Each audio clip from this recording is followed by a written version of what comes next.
Clear and loud, right? Yes, you Everyone? are. Okay. Okay, so let's start.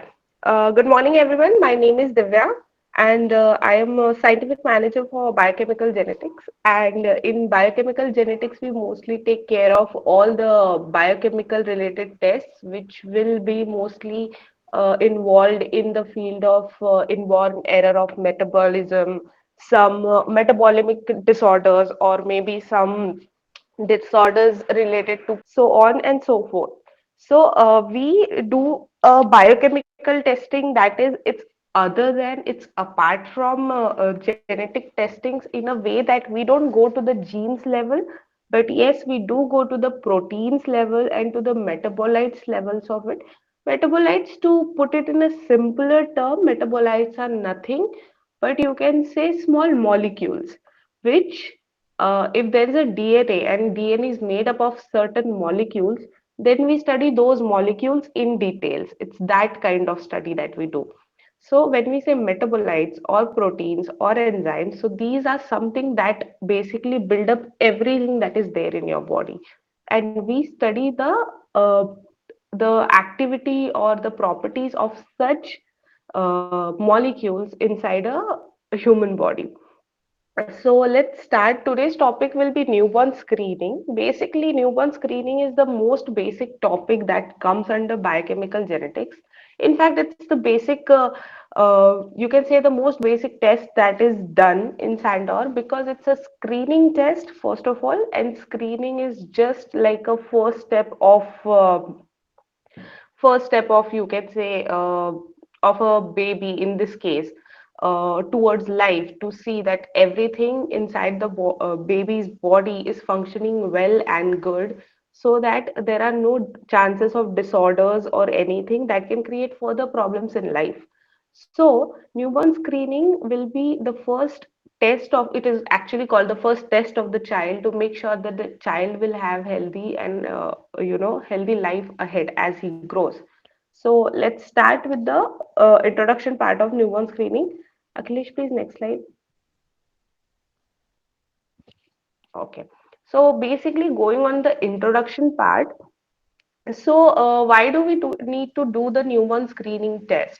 So, newborn screening is basically, as I just told, that it's the first test of a baby where you can, first itself on the first few days of life itself can test for any conditions that can be present in a baby's body that might further lead to some, major complications. And newborn screening might help to reduce down those complications to the minimal level. So, for newborn screening, if I put into words, it is a test in which newborns are just screened after the birth for disorders that can cause severe illness or death unless detected and are treated early. So basically, in India, the incidence of IEMs, that is inborn errors, is almost 1 in 1,000 possibility, and that's a very high number actually. So that's why it's very important that a baby is screened for this first test of its life.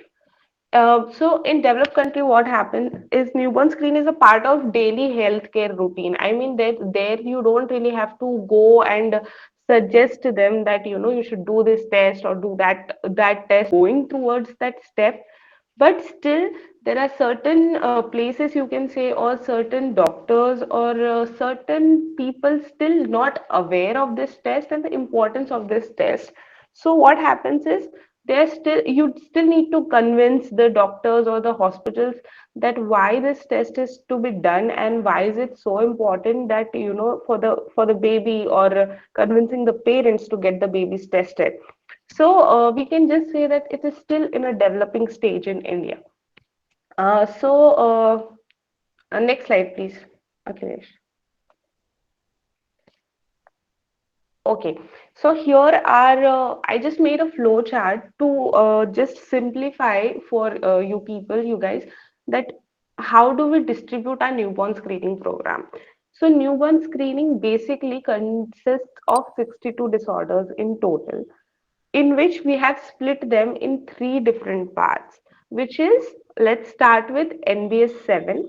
So NBS 7 is one of the part of newborn screening in which we studies seven different kind of disorders with seven different kind of tests.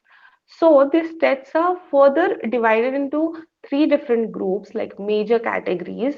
So coming to enzymes, as you can see, the first pink box here, it shows that in case of enzymes, you're checking the biotinidase deficiency and G6PD deficiency.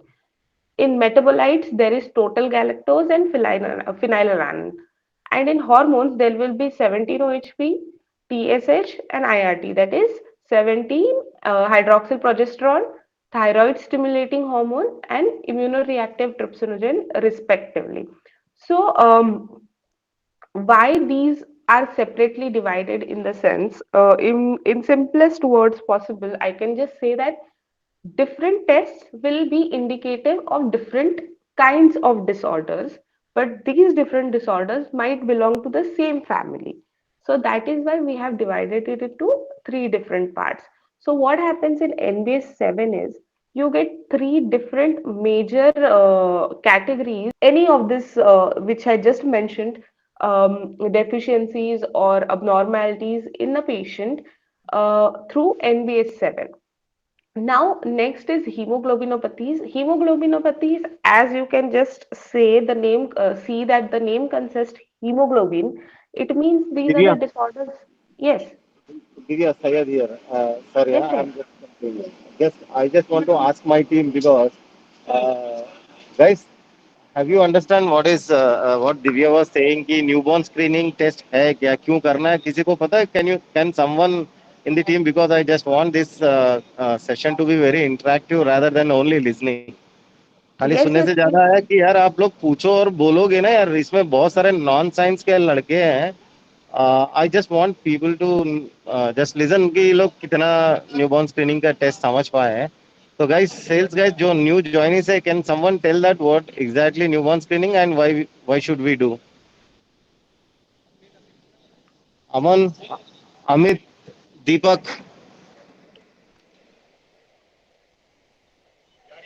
Hello hello sir. Sir basically ये जो यार new born stats होते हैं उनमें जो organ के growth को देखने के लिए करते हैं कि ऑर्गन की क्या डेवलपमेंट्स जा रहे हैं या हॉर्मोन्स के क्या जा रहे हैं। इसमें 7 से लेके 19 और 120 हम पैरामीटर्स कवर करते हैं। हम्म। नहीं ठीक है दीपक है ना ये I know Deepak you know I Surendra just Surendra want Surendra actually Surendra Tiwari नाम है, वो दीपक मेरी ईमेल आईडी से उससे कनेक्ट हुआ है। अच्छा शायद जी सुरेंद्र कल ओके मेरी बात हुई। हाँ जी, हाँ जी। हाँ जी आनंद बेंगलुरु आनंद हाँ सर, वेरी गुड मॉर्निंग। हाँ very good morning Divya madam ji बताइए have you understood that little यार आप लोग sir, means little bit I understood like this newborn screening is done to understand if in future or if any metabolic disorder is there that we can find through this newborn screening. Aman Sir. Hello Yes, sir. Have you understand what is newborn screening Yes, sir. Why should we do tell Yes, sir. बोलो Sir, क्या किसी newborn screening is the process by which newborn screen just sorry sorry sir.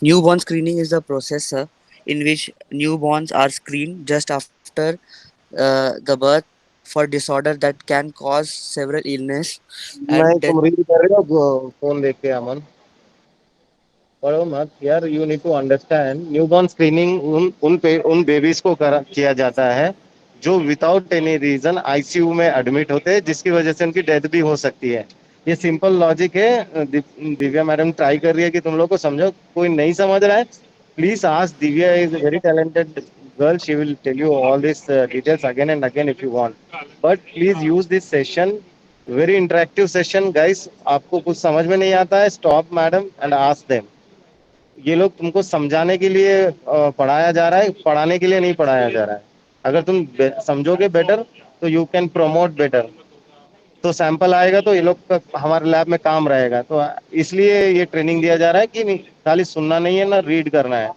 guys I want listening here now every sales guy from every headquarter has to ask If they don't understand, I'm listening to everyone. Okay. Sorry, Divya, take over now. It's okay, it's okay. Okay, so I'll just add one more thing here, guys. You can, as Sayed said, it is actually an interactive session. So if you have any kind of doubts, don't hesitate. Please ask. We do understand that you guys are not from this background, so you might have any kind of questions. So all the sorts of questions are welcome. Do not think that this is a silly question or how can I ask this. Please do not get into that. We are here to solve all sorts of queries that you might have, and it is also for the betterment of you guys, because obviously you will get a lot of questions from the market itself, so you should be able to answer them as well, and for that you need to understand it yourselves. So Absolutely. if there is anything at all, just feel free to ask, okay? And since this is the first session, you should technically have a lot of questions, I feel. So please, it's okay. You can just ask whenever, just let me know before that I want to ask a question, and I'll stop. Okay. So shall we continue? Yes, yes, go ahead, Divya. I just hope that till Yes, now ma'am. you guys have at least understood that it is like what is newborn screening and why is it important. Okay. Now I'm just going into the disorders that we cover. So I'll just continue. Okay. So coming to NBS 7 again. So I was just explaining that, see, the newborn screening is divided into three parts. I have just presented that what are those three parts, going one by one. In NBS 7, you will be ruling out three major categories, that is enzymes, metabolites, and hormones. And in that also, the most prevalent disorders or defects that is found in population are covered under these major categories. Okay, so that is basically, you might get question, why only bio 7, why not bio 10 or 15 or 20? That is a basic question you can get. We can rule out hundreds of enzymes, hundreds of metabolites, and hundreds of hormones, but why only these specific?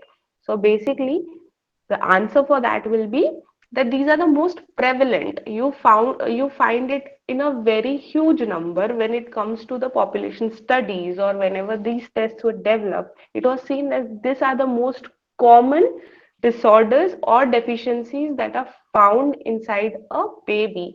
So that's why these, in case of NBS 7. Okay, hemoglobinopathies, as I was telling, hemoglobin related disorders. Okay, so this that we do in Sandor will be mostly related to anemia, beta thalassemia. So this also, these are almost eight disorders that we cover. Okay, and in 49, again, in 49, hemoglobinopathies is basically a very small part of it. Okay, NBS 7 and 49 disorders are the most commonly asked, the most common and helpful, and the most common and required disorders or testing that you can do for a baby rather than hemoglobinopathies. Okay, so coming to 49 disorders. So what is 49 disorders? Is basically you test few amino acids and few acyl carnitines. Okay, in the simplest way, again, what are amino acids and acyl carnitines are nothing but, you all might be very familiar with a protein. So a protein is made up of something, right? So protein is made up of amino acids. Okay, there are a lot of amino acids that will contribute in the formation of a protein. In that, we are estimating 13 amino acids, which are again very common, very prevalent, and very effective kind of amino acid that are found inside a human body, and which might, the defects might lead to severe disorders. Okay, and acyl carnitines again will be a shorter version of amino acids. Okay, so like this, as I said, we go into depth, we go more deeper and deeper to analyze the molecules. The smaller the molecules, biochemical genetics deal with those molecules. Okay, so 49 disorders. So basically this 13 amino acids and 18 acyl carnitines in combinations, there are a lot of combinations, or you can say there is a single defect. There can be a single amino acid that is having some defect, There can be multiple amino acids or multiple acyl carnitines or in combinations, hence leading to some disorders. And in these disorders, we rule out 49 important disorders. Okay, as we can see, there is a very competitive market. So now what patterns we have seen is that what some labs do is they will further divide this 49 disorders into some other categories. But and then they show, okay, we do 200 disorders, 500 disorders. See, those disorders are just, you can say, the branches of these original 49 disorders. When you say 49 disorders, you actually rule out everything that can be possibly happening in acylcarnitins and amino acid defects. Basically, what competitive labs will do is, if one disorders have two, you can say, multiple names or two different chains, they will just put it as one extra disorders. So like that, they will just increase the number just to show to the doctor, because frankly, doctors also don't understand some of these disorders. So they're just happy with the numbers. Okay, you rule out 100 disorders, and then they'll be like, okay, we'll give you the samples. So trust me, it has nothing to do with that. It is simply that these 49 disorders are the most important disorders that are covered in this panel. And wherever you see, you might see actually when you go in the market, and then you will ask us that, ma'am, they are giving 62, they are giving 58, they are giving 100. Why are we giving only 49? So this is the simplest explanation that we can give, that the most important disorders that we cover are 49. Even we can expand that panel to I don't know how many disorders. Okay, but we don't do it because it's like, it's not required really. Everything gets covered, and obviously, if there is any finding in a patient, then obviously there is an experts team to make the doctor understand that what are the possible outcomes or possible possibilities that is affecting the baby. Okay, so I hope this slide is clear. Actually, this slide is the most important slide in this whole presentation. That's why I am taking extra time to explain it. I hope you guys have understood. If there are any questions, please do ask. So let's move on Yes, to the I next. have a question. No, actually, I have a Devendra. question. Okay, yes, tell me, Devendra. Yeah, in hemoglobinopathies, you said we test eight conditions, right? Or I am missing Almost out eight. something. So, what are Yes. the other six conditions? Please at least name them so everybody can understand. Actually, just a second. And Okay. Questions. Sushma ma'am, if you're there, can you please answer this question?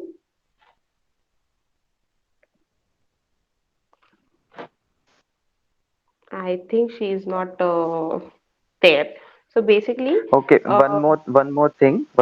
yes, yes. As a salesperson, I can share with the team that this is the most common panel you can pitch to the neonatologist because most of the neonatologists send all the three tests for the same patient, like newborn screening, hemoglobinopathy, and TMS49 condition. Even our competitors like LifeCell, they pitch TMS64 disorders for this panel. So it is a very good package of tests for the newborns. You can pitch to the neonatologist. Okay. So basically, if you ask me hemoglobinopathy, so actually there are almost five units of hemoglobins that will be affecting that will be leading to different disorders. If you ask me, so there is hemoglobin A, E. There are multiple types of hemoglobin that we actually really like estimate or give out when we give out the report. So depending on what kind of HB is elevated or what kind of HB shows a peak will lead to the disorders. If you ask me the disorders, it will be mostly like sickle cell anemia or just a milder form of anemia, beta thalassemia. These all disorders that are like related to hemoglobin defects, or you can say blood defects. Um, so those are the disorders that will be actually part of this panel. So in short, there will be like in short, if you ask me, there will be disorders related to the blood. And if you see that it is the most common disorders that is found in Indian population will be sickle cell anemia and beta thalassemia. Actually, as per my team, whoever handles the hemoglobinopathies part have told me that when they perform this test, they will mostly till now, mostly what they have reported was SCD and beta thalassemia. That's why I have put here, and as per them, they don't really find milder versions or any other peaks. But yes, do they do find these two in a very when it comes to the positive part of the test. Okay, so that is hemoglobinopathies. But as I said, when pitching to the doctors, some doctors might not be interested in HBs, but they are definitely interested in NBS 7 and 49 disorders. They're very curious to know about these metabolic defects, you can say. So it's very easy to pitch NBS 7 and 49, because and plus I think that you should pitch it very well. That's why I'm focusing more on this slide. So if you have any questions that how to pitch, what to pitch, we will discuss it further. But first we'll just wrap up with all the slides. Okay. So going to the next slide. Akhilesh, please, next slide.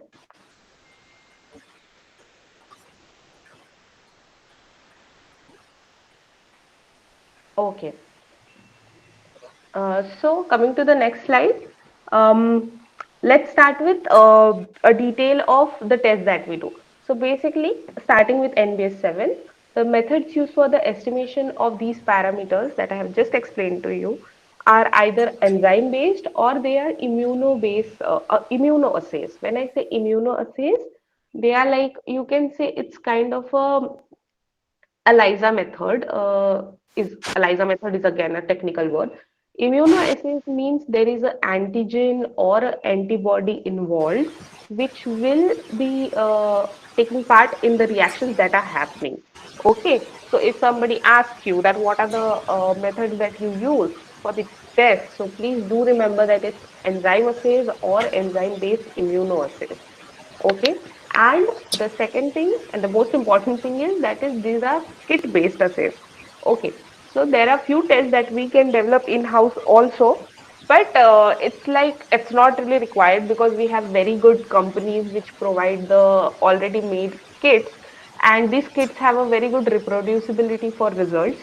So that's why we prefer kits, and hence at Sandoz we'll be using a kit based method.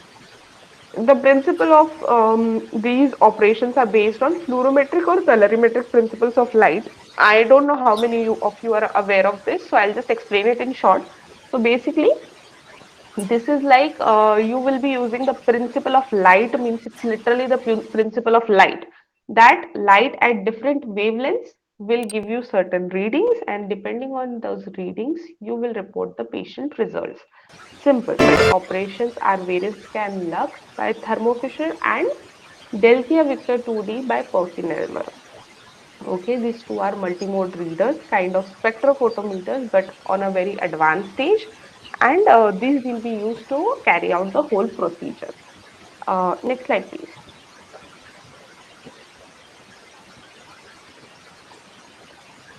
Akhilesh, next slide.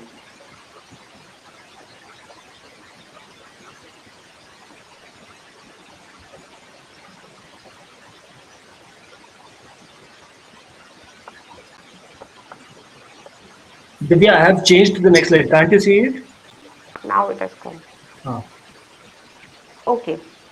So coming to the next slide. So basically, how I just explained the nee, quickly, quickly, please.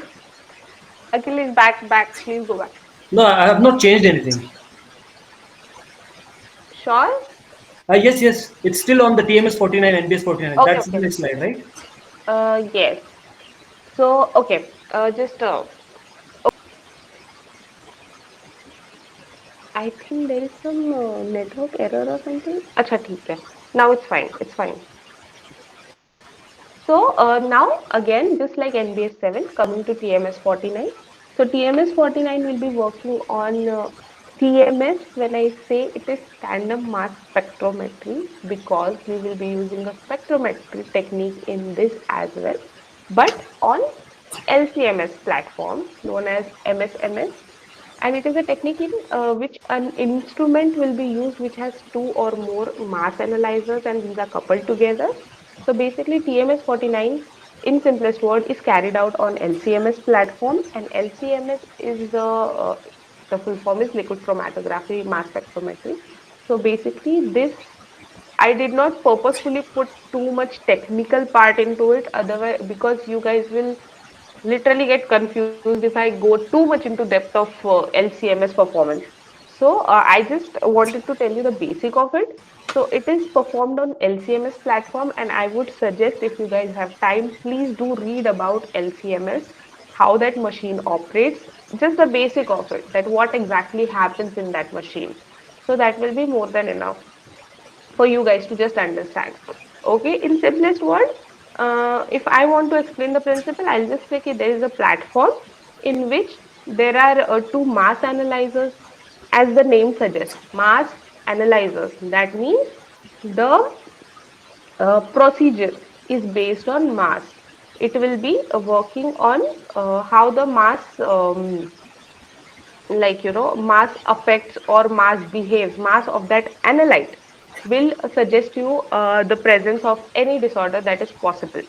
Okay, and thirdly, hemoglobinopathies, here I have explained in more detail that it shows the abnormal production of hemoglobin molecule, or there is some structural deformity in hemoglobin molecule, then it will be related to hemoglobinopathies, and it is passed down through families, and this group includes types of anemia and beta thalassemia, and it is performed on HPLC platform. Again, HPLC is another kind of liquid chromatography.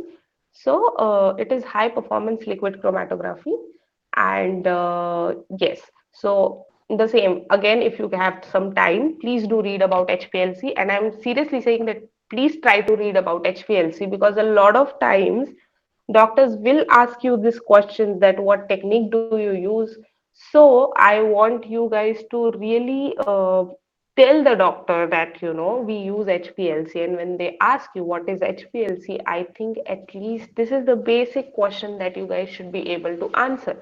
And I'm not saying that go into too much of the technical part of it, but yes, in a layman's language, please try to read it on the Google, how what is HPLC, what is LCMS, what is a multimode reader, just the simplest part of it.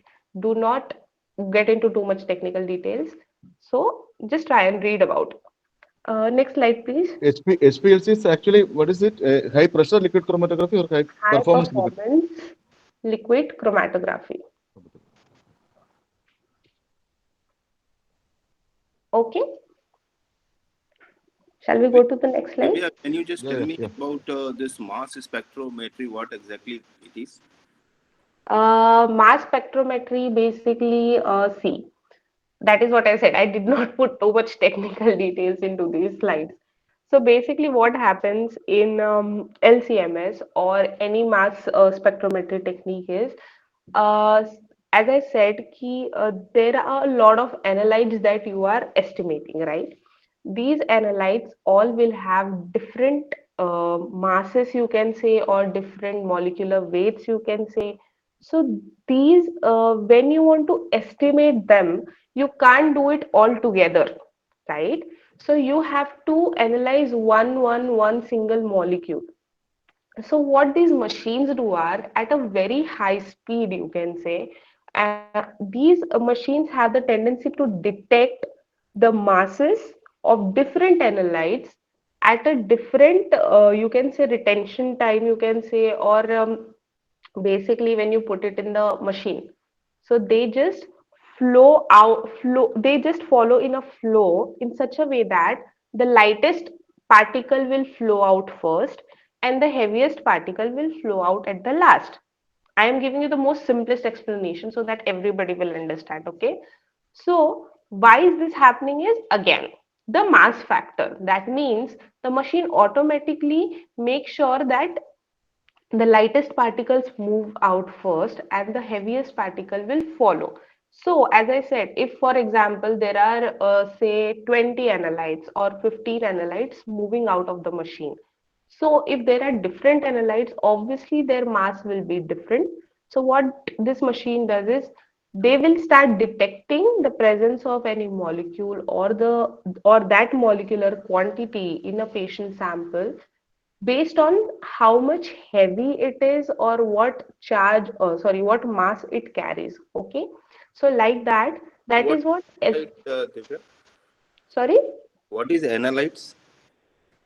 I just told you analytes is another word for metabolites. It can be anything. Analytes is metabolites, it can be metabolites, it can be enzymes, it can be proteins. Analytes is a word used for them, like a term.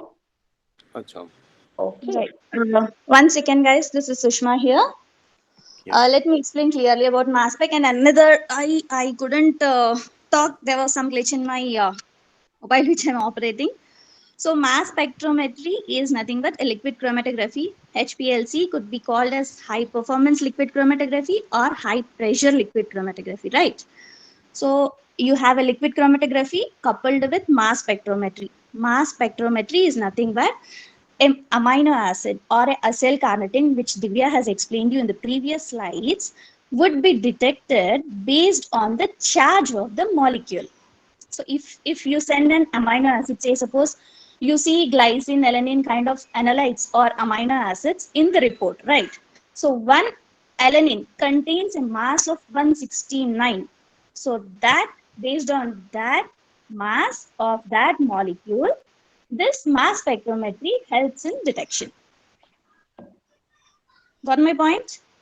Am I clear? Yes, Yes, ma'am. quite No, clear. can you please come again, please? Yes. See, we use LC-MS-MS. LC is nothing but liquid chromatography, which facilitates the movement of the sample till the mass spectrometry. Right. The picture which is shown on the screen shows you the first picture. I'm talking about the first picture. Okay. The vertical one is a HPLC, the horizontal one is a LCM, mass spectrometry. So this LC will facilitate the movement of the sample till the MS, mass spectrometry. Okay. What happens in the MS is there the volume, whatever the volume of the sample it is taken, it is ionized. That means it becomes in a vapor form. That vapor enters into the mass spectrometry. Here we have three quadrupoles. One quadrupole will detect the mother ion, which is the whole molecule. Okay. Okay. Then the whole molecule breakdowns, then we call that as a daughter molecule that is detected in the third quadrupole. Anyways, this is too technical. Need not worry about this kind of technical things. But for the clarity sake, I am telling that it is a liquid chromatography coupled with mass spectrometry where the compounds are analytes are metabolites all are nothing but whichever you see on the report acyl carnitines and amino acids, these are detected based on their masses or charges of that particular Yeah. compounds, Okay. So for right? all 49 metabolites, no? It could be 49 50 disorders. plus, it could be 50 plus. See, you don't get confused with the disorders and the analytes. Yeah, yeah, I'm quite clear, Sushma, right now. And one more thing I wanted to know, like, means in NBS 7, we were talking about enzyme assay and enzyme-based immunoassay. So we No, are no, no. Okay, please continue. Let him so finish. so we were how we can differentiate this enzyme assay and enzyme-based immunoassay. Little bit I understood, like immunoassay will be depending on antibody and antigen, and Mm-hmm. and if suppose we are talking to the doctor, Hmm. doctor wants to know like what method we are using and how we Mm-hmm. can differentiate it with other competitors. Okay, so I would like to address this query. So basically, what happens, Avinash, right? Who asked the question? Avinash. Yes, Divya. Okay, so what happens, Avinash, when I say enzyme assay or enzyme-based immunoassay? See, For example, take the hormones part of it. I told you, no, there are three major categories that are enzymes, metabolites, and hormones, right? So when you say hormones, basically what happens is these you can say hormones are very tricky analytes to be detected. Okay, so when you use enzyme assay, just enzyme assay for hormones, so there is a very high false positive rate. Okay, so what some advanced, you can say the immunoassay usage, the usage of immunoassay principle in NBS is done so that this false positivity reduces down, because as there is a ligand, actually again this is very technical. Okay, I will use certain words that you guys, I don't know if you will actually get the flow or not, but anyway, since you've asked, I'll just tell you that what happens in immunoassay is there is, as I said, there is an antigen or an antibody that will be present in the plate. So when you load the sample and whatever you're trying to find in that sample, it reacts with that antigen antibody. Okay, and the degree of reaction, that means how much reaction is happening, will actually tell you the presence of the disorder in that baby. Sometimes what happen is that say for example, if I take TSH, okay, thyroid stimulating hormone. So what happens in TSH is, suppose the patient is positive and you have run your procedure, did all the requirements and everything, and at the end of the assay you find that it is a positive patient. So what happened in the plate was, or what happened in the procedure was, that when you added the sample, the antigen or the antibody, see, when I say antigen or antibody, please do understand that some plates are coated with antigen and some are coated with antibodies. Okay, so this will vary from kit providers to kit providers, or it is totally their choice what they want to coat it with, but mostly it is an antigen. So, what happens in that reaction is that antigen will react with TSH.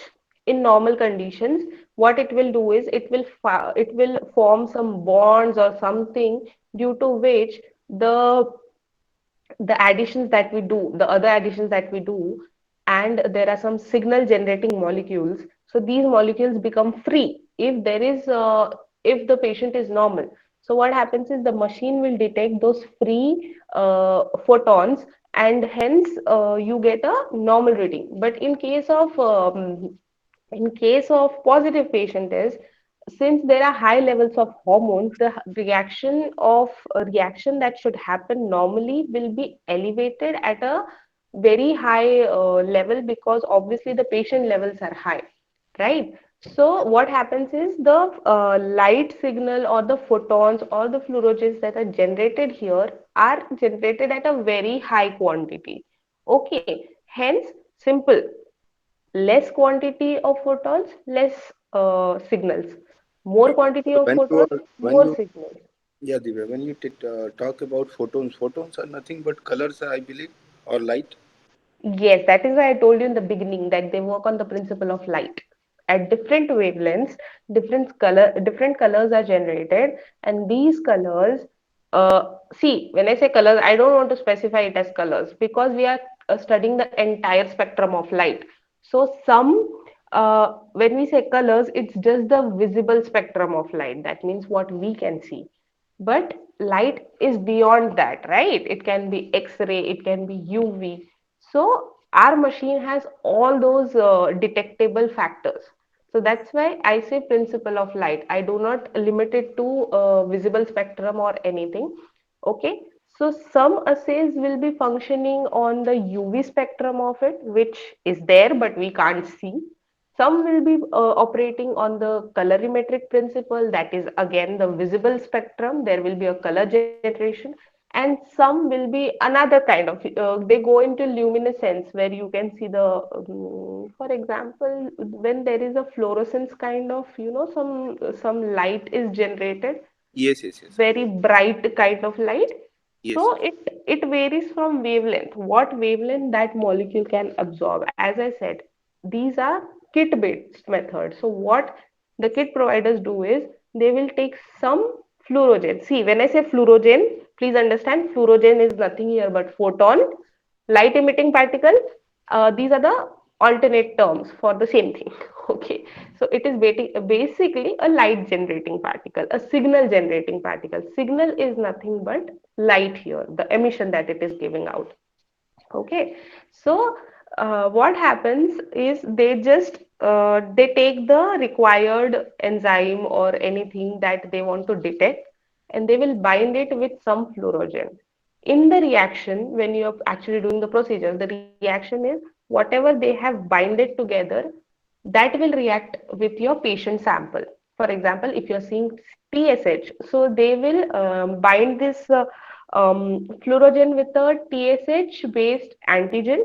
So what that antigen will do is in the patient sample that antigen will react with the TSH, leaving out the free fluorogen. Hence, you get a signal when you take a reading.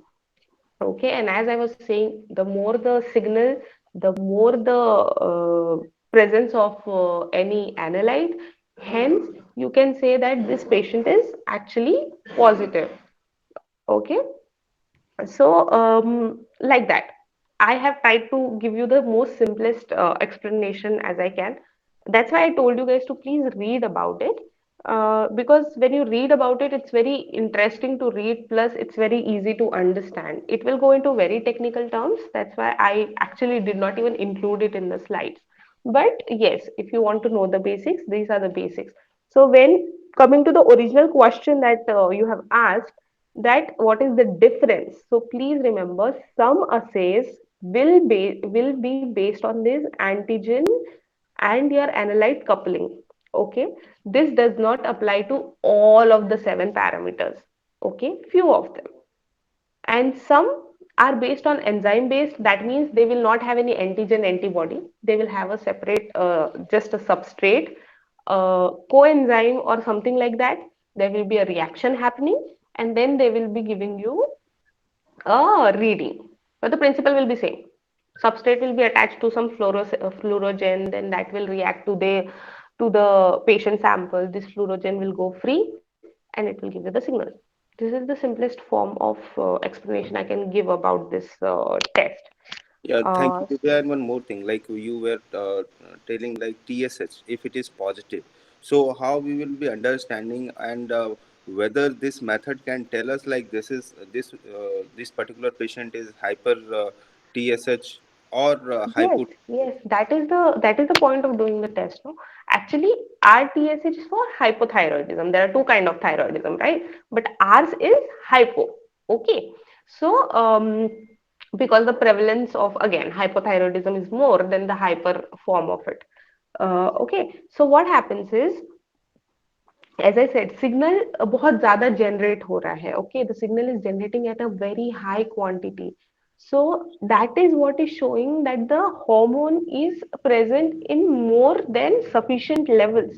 That means there is something wrong. And when I say that, uh, to answer to your question, I will also specify this, that every test that we do has a range or a cutoff, and the values within that cutoff will be considered as normal. Once that value is crossed, then we obviously take it as a critical alert, and we actually then you do all the necessary procedures, say talking to the doctors, getting the clinical history, repeating the test. It includes everything. Okay, so yes, just by doing the test, you can definitely tell that the patient is positive or not, because that's the point of doing the test. That checking the levels of these analytes or these metabolites to just tell that if there is a possibility of disorder that can be present. Okay,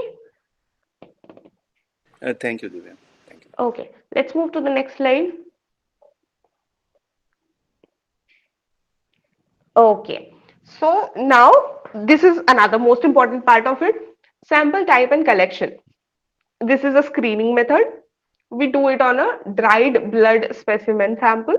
So a dried blood specimen is nothing but you take a blood, say blood spot, and you just dry it in a simplest term. So samples are to, but you just can't take it anywhere. there is a special filter paper that is provided, that is called a 903 grade Whatman filter paper. And DBS card should be always made on, I mean, the dried blood specimen should be always collected on this grade of paper only. Only then it is acceptable, you can say, or only then we can perform on it, you can say. Okay, so the sample will be taken, and plus it is a heel prick method. They are small babies, so we do not damage their organs by pricking it a lot. So what doctors do is, what we suggest is, please take a heel prick sample. Um, so what happens is, some babies are very weak.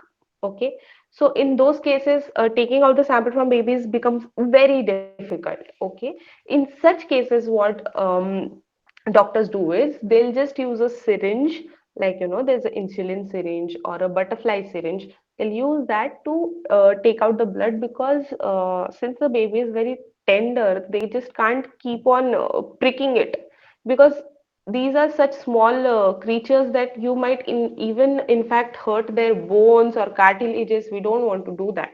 So what we do is, we try with a heel prick, and there is a proper procedure of collecting the heel prick blood. And these hospital staff, you can say, or nurses, you can say, are actually trained on collection of those samples. If not, then we can actually explain them. The Sander DBS card has all the details on it.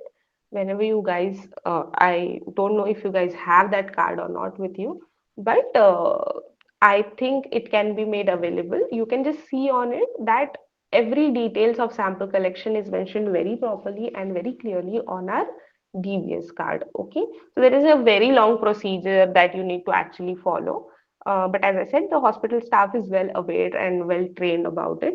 So, coming to our part. So, basically, samples are to be taken from heel prick, okay, on a 903 grade Whatman filter paper. Then the sample is collected between 2 to 6 days of life. Now, this is important. The doctors might ask you, why 2 to 6 days of life? Why can't we do it immediately after birth? This is a problem because a lot of patients will get discharged on the third day or fourth day of birth.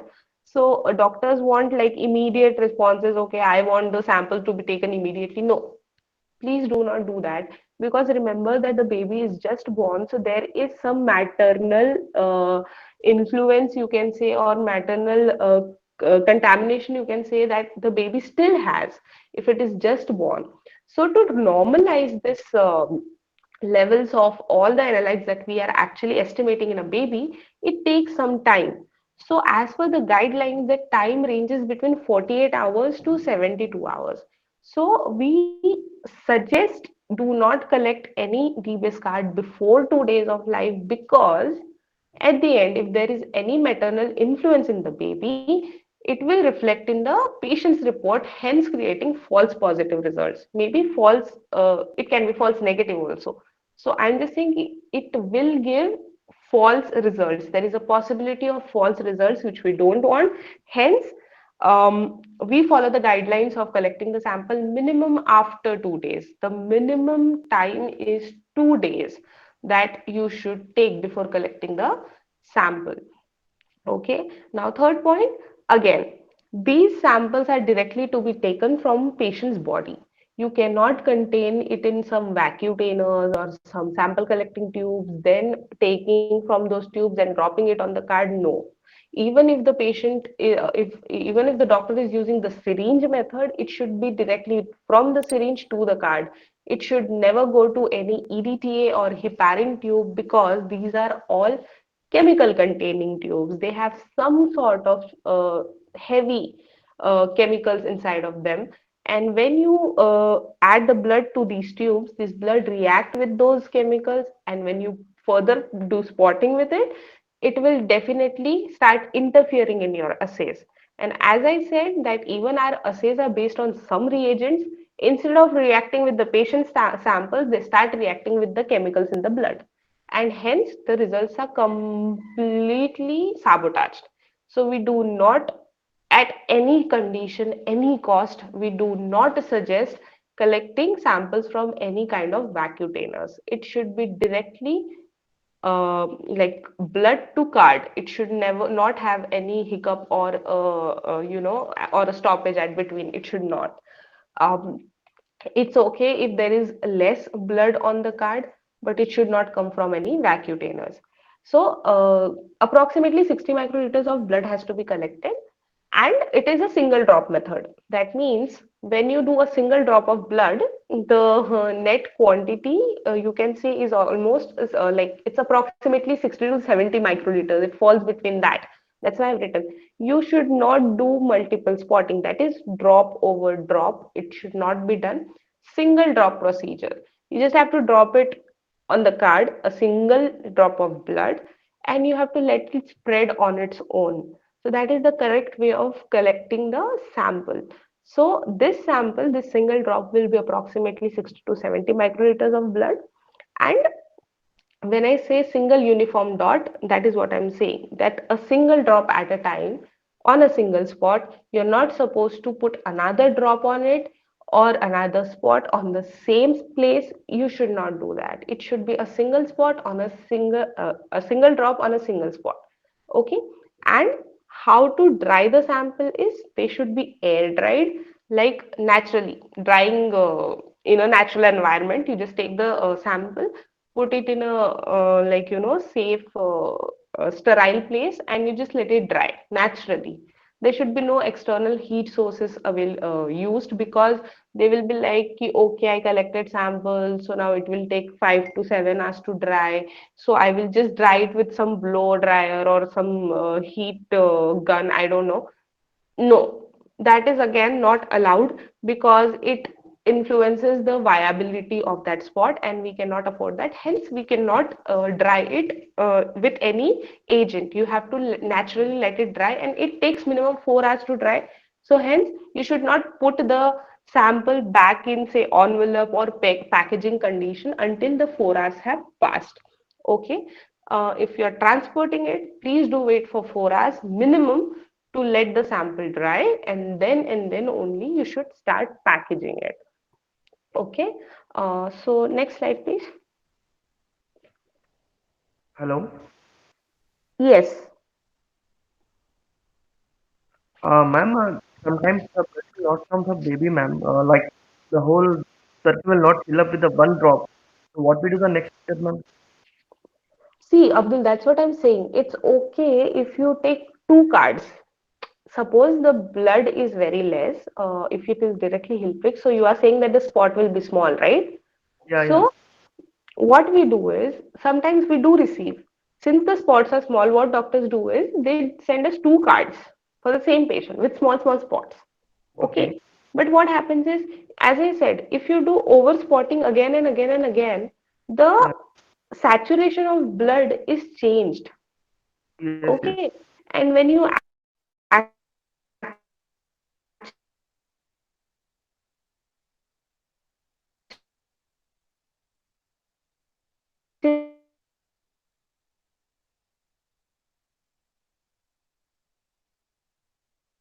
like elevated values. Okay, so we don't want that, right? And sometimes it's very difficult to distinguish whether the spot was a single-handedly taken spot or there were multiple spotting done on the same place. So what we do is we release the report as positive, and the patient is not really positive.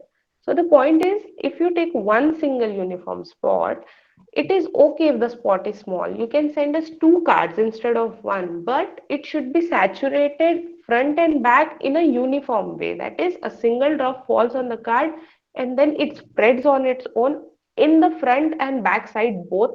Everything naturally happening. You should not temper with it. That means putting card again, putting the same place again and again just because baby is not able to release that much of blood on the spot.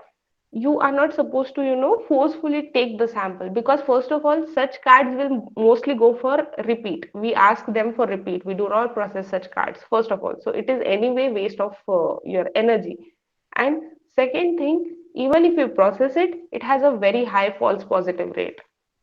Okay, Because so we it do doesn't not. take the same sample, same drops on the same hole, ma'am. Same circle. Yes, I'm saying not. See, until you are taking one drop on one spot, it is fine. Doesn't matter what is the size of that spot. As I said, if you feel that this won't be enough, take two cards, but do not re-spot it. Do not spot blood on blood. That means if you have taken one spot, do not spot it again. Take another spot. There are four spots, right? So you can Okay. just take different spot. But once blood has touched some spot, you should not touch that spot again. Simple. Yes, ma'am. Because this issue Okay. is Ankura Hospital. You're aware of this, ma'am. Always they're getting the same positive report from there. Actually, I think there is some collection problem, and the problem is, मेरे हिसाब से the problem is that only that they do not understand the sample collection protocol. They do a lot of respotting. I Yeah. mean, they do spotting on spotting, and plus, I think they do not take it from directly vein or heel. They Yes. use some vacutainer, something they do. There is something, or they see when you do over drying or less drying, even that will create a problem. As I said, if you're using any external heat source, it Yes. will meddle with the blood quality, and hence you will have false positives. That's why we say that there is a protocol and everybody should follow that set protocol, because it's a screening method first of all, and it has a very high chance of false results. So we do not want to meddle with the procedure that is suggested by the guidelines, and these guidelines are followed worldwide. It's not like we are limited to India or some few countries. No, these are established worldwide guidelines, right from how to collect the sample, how to spot, like how the actual spotting is done, to how to package it and how to process and release the report. Everything is actually already established, and when somebody breaches this and then they start complaining, we can't do anything about it, because they have to understand that if they're telling something, that means they are going wrong somewhere. And you know the Ankura story, it's a big story which I don't want to get into. Okay, so just be clear on your side that you are following all the guidelines. As I said, our Sandor card has almost every detail of it. If you read the card, you'll understand what are the do's and what are the don'ts. So that is just more than enough. Yeah. Okay.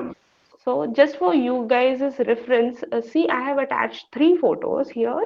If you can see, there are like, um, right from less blood, too much saturated blood, wet sample. We get all sorts of samples. But in the second image, if you can see, as Abdul, you were asking, see the second image here, you can see the third spotting.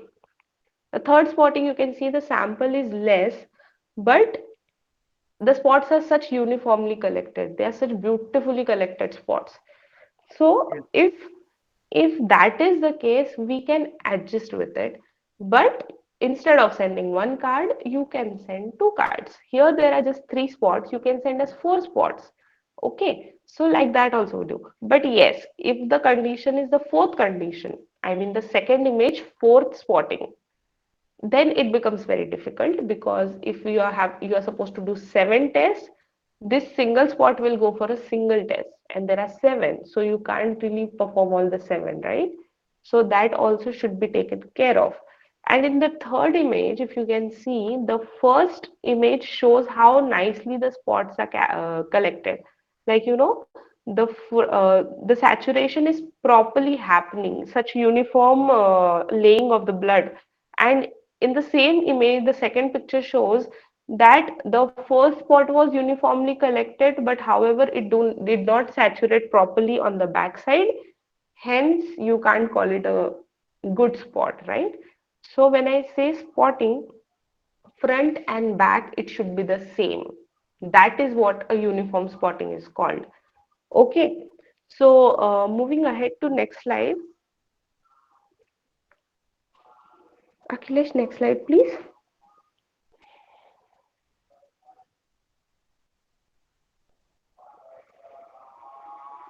Akhilesh.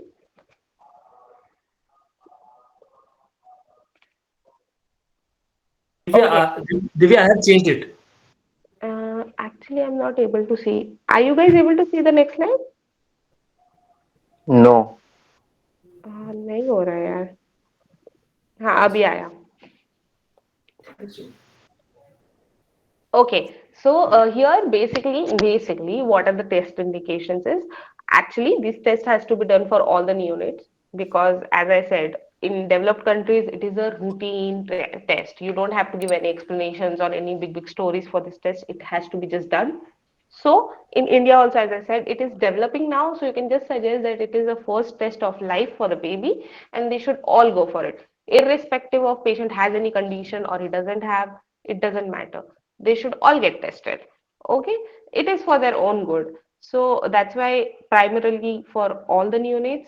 And secondly, if you say that some doctors want to do it just because they are seeing some presentation, so these are all the presentation that might uh, indicate for the first line of testing, that is newborn screening, because mostly these as I have just put on your screen, these observations are found generally when there's a presence of some IEM or some kind of birth metabolic defect.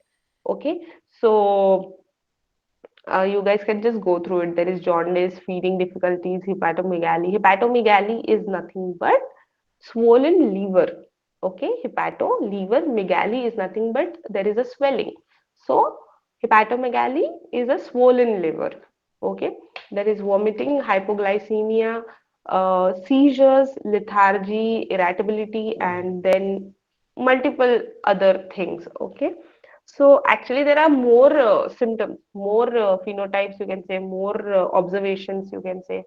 But I have just put few of it, which are like very common, again, found in a baby. That's why the doctor will suggest the testing. Okay. Next slide, please.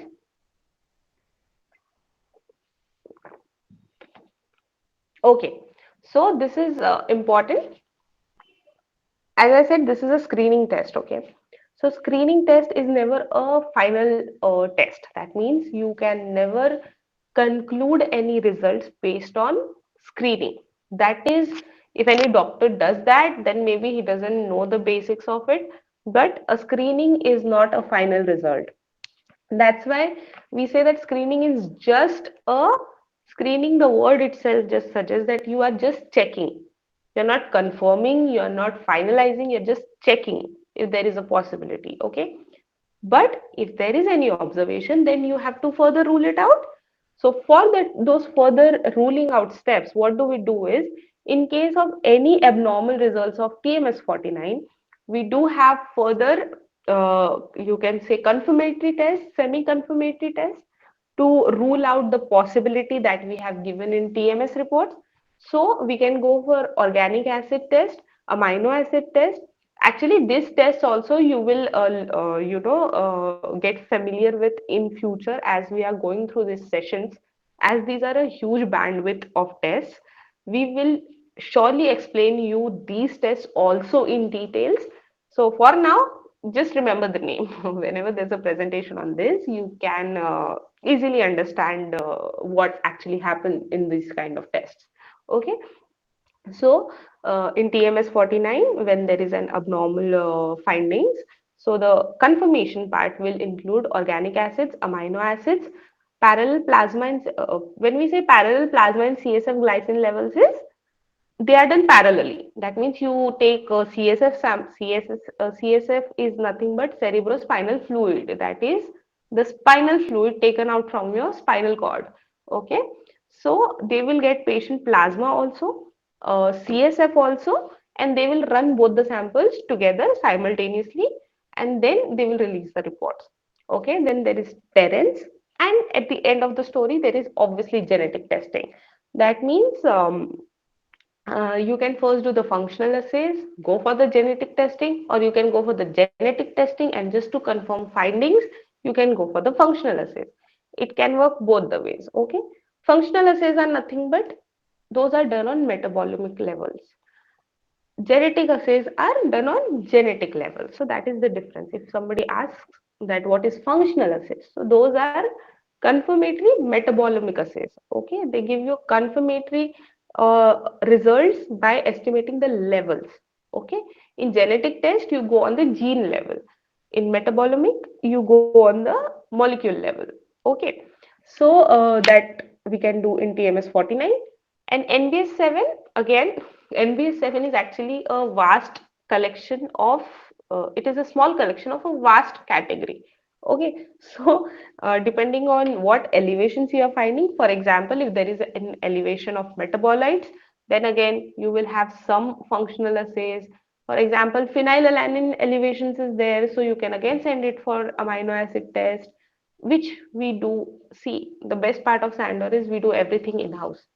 So you don't have to go or suggest that we have given our report, so you can go to some other lab. Most of the solutions you'll find in Sandor itself. So you can just tell the doctor that okay, screening is positive. We do these confirmatory tests for these disorders. So please give us the next sample. That can be done also. Now, NBS7 follow-up test will be depending on what findings you have observed in your reports. And if you ask what are the basic confirmatory tests, then it will be using some genetic tests only. For example, hormones, few hormones can only be finalized by detection of on genetic levels, and some metabolites or some enzymes, for example, biotinidase are you can just do enzyme analysis and you can finalize the condition by checking plasma levels. Okay, so next slide. I think I'm past time. I should hurry. Okay, TAT, this is very important again. TAT for TMS will be 24 hours. Okay. TAT for NBS we provide is 1 to 2 working days, but it varies for the sample load. If the sample load is very less, the TAT will go to 3 days also. But if there is a huge load from some hospital or some doctor, yes, we try to release the report in 1 or 2 days bandwidth also. When I say 1 to 2 days, actually, even for TMS, I should have said that sometimes some reports might get delayed if you find some dysfunction or some ambiguous results.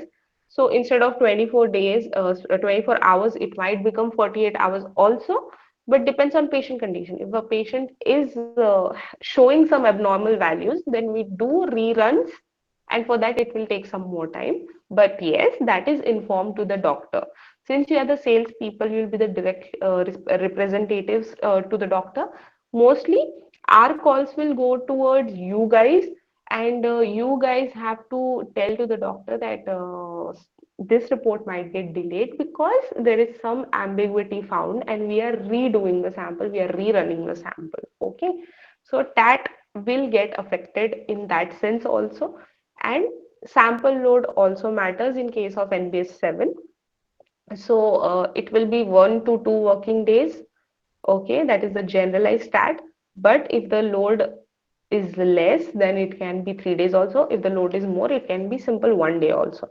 Okay, TAT for HB is 3 working days, and TAT will commence only after the sample has reached to the lab. It is not like you collect sample today from the hospital, the sample comes after 3 days and you ask for report. It doesn't work like that. That starts only after the sample has reached the lab itself. Okay. That, Next, once again, someone asked the question, what is that? turnaround time. Yes. Okay, so it is turnaround time. Turnaround time is nothing but the time you receive the sample till the time you release the report. Okay, that is turnaround time. Uh, Next slide. Okay, huh. So clinical utility is basically like uh, newborns, what this test actually can help you with is like it identifies some severe or fatal conditions at a very early stage. See, some condition, if you identify it at a very early stage of life, you can actually even cure those conditions. But if they are identified later in life, and by later I don't mean like they get very old and stuff, I mean like 1 year or 2 year itself. So what happens is they might have some medications, but they can't really cure the disorder. The lifetime go on that medication, or sometimes it might be life threatening or fatal also. So that's why we suggest that newborn screening is a very good initiative, you can say, or a very boonful kind of a test that has happened, which helps make neonates' life better. So the doctor should actually, I mean, that this test should actually be done very frequently. And as I've just said, that early detection, diagnosis, and intervention can prevent death or disability and enable children to reach to their full potential. Now, limitations, obviously, everything has its pros and cons. So, in limitations, you can say that it may show false results due to a lot of affecting factors. I couldn't write the factors because there are a lot. I mean, it starts right from how you're collecting the samples to how it is dried, what was the temperature, what was the transport condition, how was it transport, was the sample wet, dry, half wet, like that. A lot of factors. Okay, double spotting, I have explained all these terms while I was explaining you the whole slides. In that I have used a lot of words like double spotting. Double spotting is spot over spot. Double spotting is there. If you're not drying the sample properly, is there. If you are not naturally drying it, it is there. 2 days of life. If the sample is collected before that, a lot of factors will affect, due to which you will have false results and not 100% accurate and reliable, of course, because it is a screening test for a reason. As I said, the above point will affect the result accuracy also. It's not like 100% accurate. That's why we do suggest doctors that please go for confirmatory testing just to see if it is actually a patient or it is just a false result. And because it's a screening and it may have the accuracy issues or false results issues, we have to do the confirmation of the test. It is mandatory. It is just not an option. It is mandatory. Okay. So next point, next slide, please.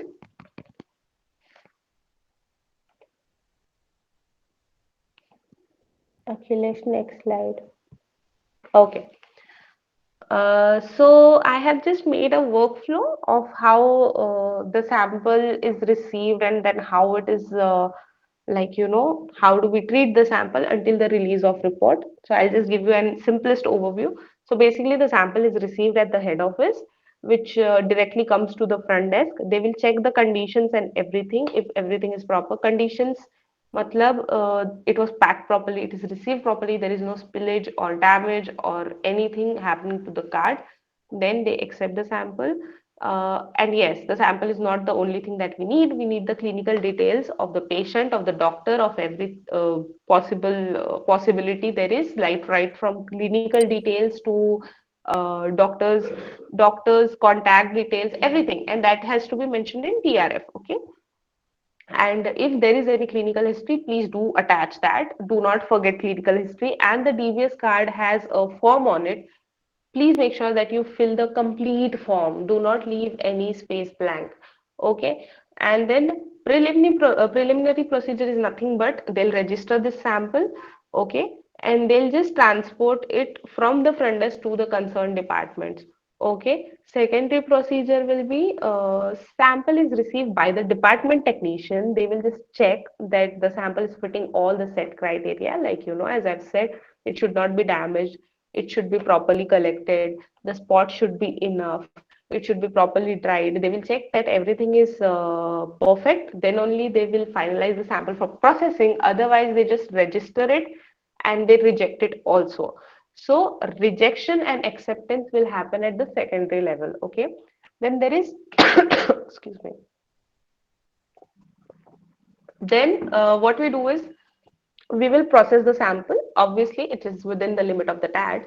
So the samples are processed, results are obtained. Depending on what results do you obtain, that means if there were normal results, positive results, abnormal values. So depending on the outcomes, we do the next steps. That is like talking to the doctor, discussing it with our team, whatever, and then we decide whether to release the report or hold it. And depending on that, we will do the next step. Then finally, when the results are interpreted, then we'll just prepare the report. The lab technician will prepare the report, and finally the report is released. Next slide, please.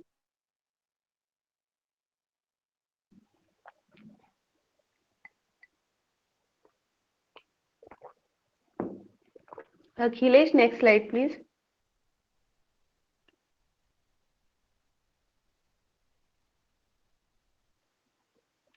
Okay, so the target audience for this test will be pediatrician, neonatologist. How did I not write that? Okay. Then there are children's specialty hospitals, obviously because these are neonates, and there are other doctors also which you can consider because obviously these doctors also find some abnormal findings in the patient, so they can also be suggested for this screening test. Akhilesh, next please.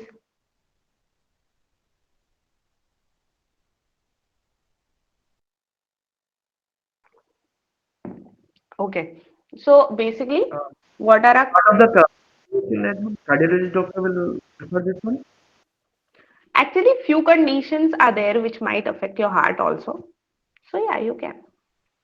Yes, Abdul, cardiologist, where you take for Russell Carnitine disorders. Few disorders are the doctor cardiologist can refer for few disorders. It may not be only the neonates, as we are always saying neonates, but few disorders of Russell Carnitine and amino acids would be in adult or even in childhood also. So that is the reason we can pitch for cardiologist also. Yeah, okay, thank you. Okay, so potential competitors in our market, like I have put really big names. So Lifecell, it's like it's like everywhere. So I think everybody who is in this market is already aware of this name. So Lysol, Yoda is growing now. Rainbow have started their own. Apollo have started their own, and obviously now newborn screening, as I said, it is developing in India. So people are getting aware, and now almost all the labs are trying to start this test because it's a very as I said, it's a gold standard kind of a test for a neonate towards it. And yes, they are starting, but yes, please do remember that Sandor was one of the first organizations who actually started newborn screening. So we are actually well expertised with this test, and we have already done a lot of case studies, you can say, or a lot of findings. So that gives us a benefit that we are way too much experienced. I can say this confidently compared to other labs because we have been working in this platform right from, like, 10 to 12 years now. It was in fact, NBS screening was initiated by Dr. Radha Devi in India, and she works with us. So it was, as I said, we were from the initial labs who actually took this test to another level. And yes, that gives us a benefit that we are much more experienced or much more reliable in terms of interpretations and all. Okay. And the USP of this test is approximately 62 conditions are ruled out. I told you in the beginning, people will show different numbers on on the paper that we rule out 100, 200, 500. I don't know how many. But please do remember that, as I said, they're just a twisted names of the same disorders. Doctor will not know any such disorders. They will just think, okay, you're giving 100 disorders, so I'll give you the sample. It doesn't work like that. We have not played the customer in that way. We have kept it plain and simple. The most important disorders that are to be ruled out, we have given the exact information that is more than sufficient for the doctors. Okay. And it covers almost everything. And as I said before, that our technical team is always there to support, suggest, and help the doctors if they are in any sort of dilemma to understand what they should do. Okay. So, and plus also, if there is a screening defect, I told you that we can do confirmation also. And in confirmation, we have metabolomic panel also, and in confirmation, we have genetic panel also. So you can do a functional assay also in Sandor and a genetic assay also in Sandor. So the doctors do not have to go and roam, like, hundreds of labs or different labs. They can get a sure solution under one roof, that is Sandor. Right from the screening to the confirmation of the test will be done under Sandor's roof itself. So that is one another thing. And as I said, we are always available, like we are actually available 24/7. So you can just contact any time that you want. Even you can contact, or the doctor can contact whoever has some issues or some queries related to the test. They can contact anytime they want. Okay. Next slide, please. Okay. So these are the report format. I have just put some like example reports that what is uh, basically I put a positive report because that is much more interesting to see. These are like very old templates. So this is how our TMS report looks. See, it is a very elaborative report, very elaborative, but yet very sophisticated and understanding. We do not make it too complicated that the doctor won't understand what is written or everything. We just put it straight on the paper, what we have observed. Important observations are shown, important decisions that are to be make that should be made are also specified. We have given recommendations also, and everything in simplest words possible is put on the report, such that even a layman might understand it, that what should be done next. Okay, so this is one of our TMS positive template. Okay, next slide, please. And one question, who is that? May I know what's the question? That cysteine levels in TMS?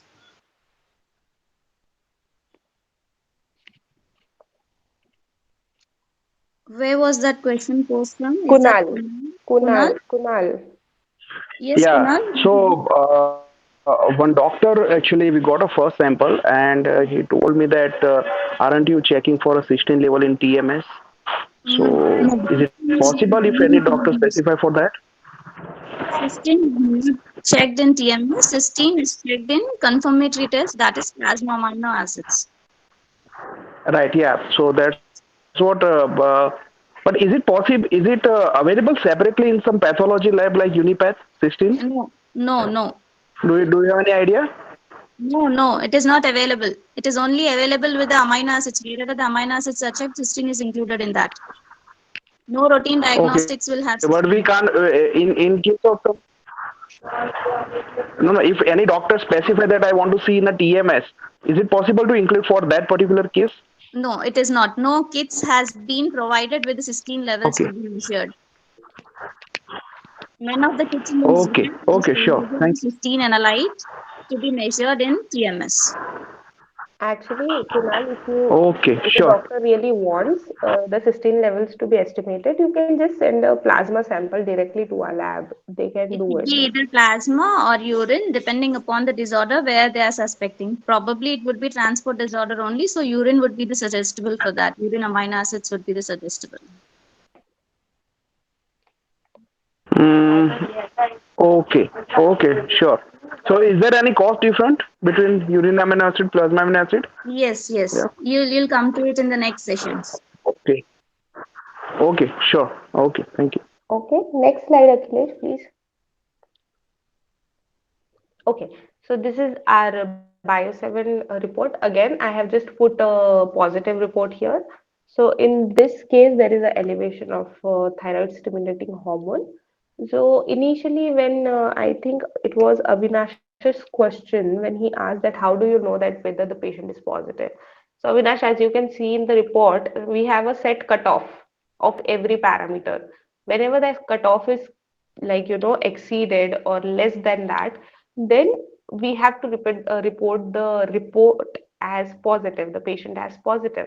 Okay, so here in TSH, our cutoff is less than 10, the value is approximate, it is more than 100. So obviously the patient is clear cut positive, hence we have given a positive report. So that is how you come to know the levels. And here also, again, we have kept it as simple as possible. We have given the outcome that we have found. Then what is the interpretation? That is, we are suggesting a presence of congenital hypothyroidism. And in recommendation, we also tell them what should they do next. In case of thyroid, it is only thyroid profiling that you can do. Genetic test is not really required, or actually you can't even do it. So the thyroid profiling is the best option in case of TSH. Obviously, all the 7 parameters have 7 different recommendations. So yeah, that is there. And next,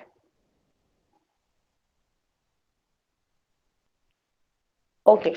I'm so sorry, guys. I did not put phone numbers, but yes, we can share it with you. So these are the point of contact. You can just contact me whenever it's related to Bio 7 or NBS 7. Please contact Sushma ma'am. She will be taking care of TMS completely, TMS and HB She will take care of hemoglobinopathies as well. So you can contact her as well. And Dr. Zahra is our department head. So if actually you can get all the queries sorted till the both of us, but if in case there is any communication issue or something that has happened that you are not able to communicate to us, you can directly talk to our head also. So I have given all the 3 point of contact. I'm really sorry I did not put phone numbers. But yes, when and where required,